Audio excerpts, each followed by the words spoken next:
Welcome back and thank you for staying with us. Now, moving on, the Central Bank of Nigeria has announced it has lifted the forex restrictions on the importation of 43 items. The decision comes amid high level of volatility experienced in the forex market following the unification of all trading windows into the investors and exporters or I&E window, the official forex market. The CBN said it will boost liquidity in the forex market by intervening from time to time in order to ensure forex availability for importers. A statement signed by the CBN's Director of Corporate Communication, Dr. Isa Abdulmumin, noted that the bank is actively working to address the existing backlog of foreign exchange transactions and is currently engaged in ongoing discussions with various stakeholders to find solutions and facilitate the clearance of this backlog. Now, Alesta Wilcox, a fellow of the Institute of Chartered Accountants, joins me to further discuss this. Good morning, Alesta, and thank you so much for joining me on News Central Now. Good morning, and many thanks for having me. It's my pleasure. All right, so now, Alesta, some 8 years ago, after these forex restrictions were first introduced, the CBN governor, after 8 years, the CBN governor Yemi Cardoso is lifting the restrictions. Now, back then, when Godwin Emefiele was announcing them, he said the ban would help conserve foreign reserves and facilitate the resuscitation of domestic industries and also improve employment generation. Now, in your opinion, have we seen any of that happen in these past 8 years? Well, thank you for that all-important issue. I had to really want to talk on this because I just got in yesterday night from Abuja after a successful ICANN conference, and so I should be having rest, a good rest. But because of the importance of this topic, Thank you so I much just for your felt like time. I should oblige you the time. Um, Look, we have always, well, number one, I do not know the underlying factors that will make the new CBN governor to have lifted that restrictions. Do we have enough for it? Because now, what happened then was the fact that we believe that those items could be made available locally, and by so doing, conserve foreign exchange. But of course, like you asked, the story was not different because the demand for forex for all kinds of things continue to rise unabatedly, and the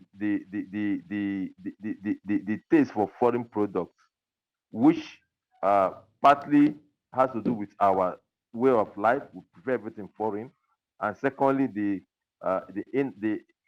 inability, I'm sorry, lack of availability of domestic production. That is to the level that it is that would require. So those are the twin objectives that made it. So, but like you ask, I don't think the objective, the policy of achieve is objective, because look at the issue of rice. One expects that with the investment that government did in rice production, which boosted domestic production of rice, but did that translate to price, to bringing down the price of rice? The answer was no. It's no. What are the factors that has made the price of rice to keep skyrocketing, even when domestic production has ramped up very high? I mean, from less than 3 million rice mills in the country, we had over 13 or thereabouts and still counting. And so there is abundance of rice production in Nigeria, yet the prices keep skyrocketing. So what the government tries to achieve for the citizens has been defeated by the Shylock nature of those that control the capital. And the government not only banned the importation of rice through the borders, it also gave rice producers large sums of loan. I will call the Uncle Border scheme. I'm sure that the government is investigating that Uncle Border scheme because a lot of people have said that it is fraught with a lot of corruption and a lot of back end deals. So we need to investigate that. But what I'm saying is that it didn't achieve the objective. For me, lifting the restriction on the entire for the three items, for me, I don't know how much the CBN governor has done his mathematics, has done his calculations, and gotten the figures that it will not exacerbate already bad forex market situation, because the situation is very bad to the extent that forex is not available for a lot of people. the black market keeps skyrocketing because there is lack of. It's not as liquid as it should be for us to have a stable exchange rate. Every day you wake up from sleep, you see a new rate. At the black market. All So right, I don't know Alexa, if the not the market.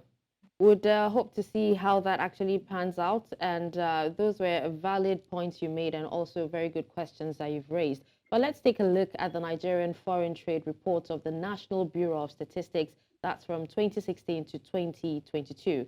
Now, despite the ban, Nigerians imported items such as crude palm oil, vegetable products, animal products, meat, vegetable fats and oil, steel products, rubber, plastic, clothes, and textiles from various countries worth 18.12 trillion naira. This means we still saw these products in the Nigerian market despite the restrictions.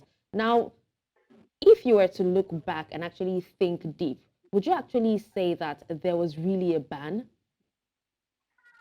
Well, listen, the ban was not that the product will not come into the country. Okay. The ban is that those products will not be qualified for foreign exchange through the official means. That's through the CBN.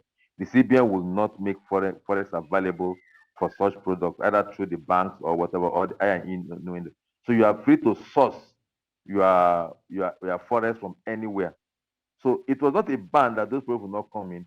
It was a ban that those products are not qualified for forex funding through the official channel. So that is why it's clear that there was a lot of pressure at the black market because people still need to buy those things because we all believe in this country that if it is not foreign, it is not good, and that is a very bad orientation which we need to change.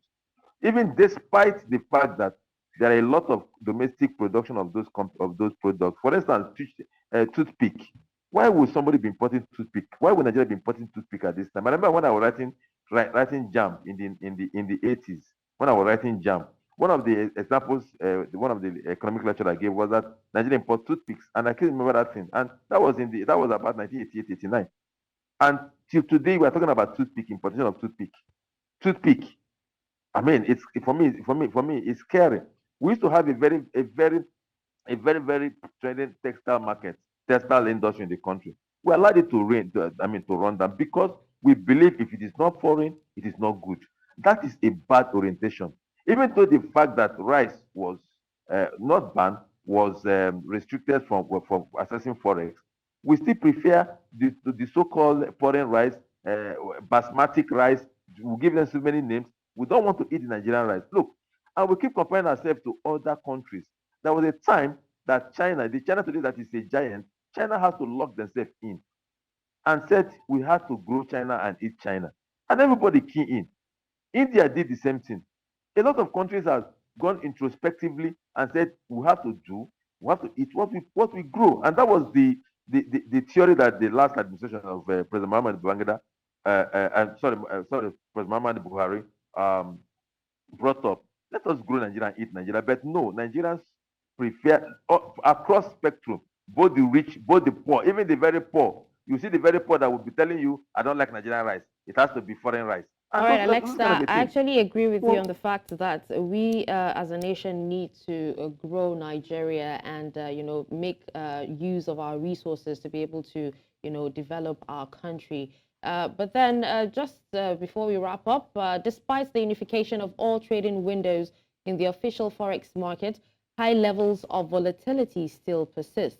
Now, with even a wider disparity between the official and the parallel markets, coupled with the unprecedented depreciation of the naira, which seems to be happening quite often. Now, would you say it is too early to decide whether or not, the unification is succeeding or even failing?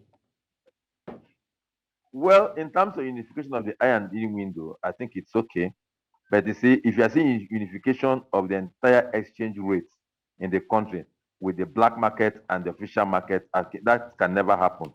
And that was my fear when that policy was brought in. That was my biggest fear.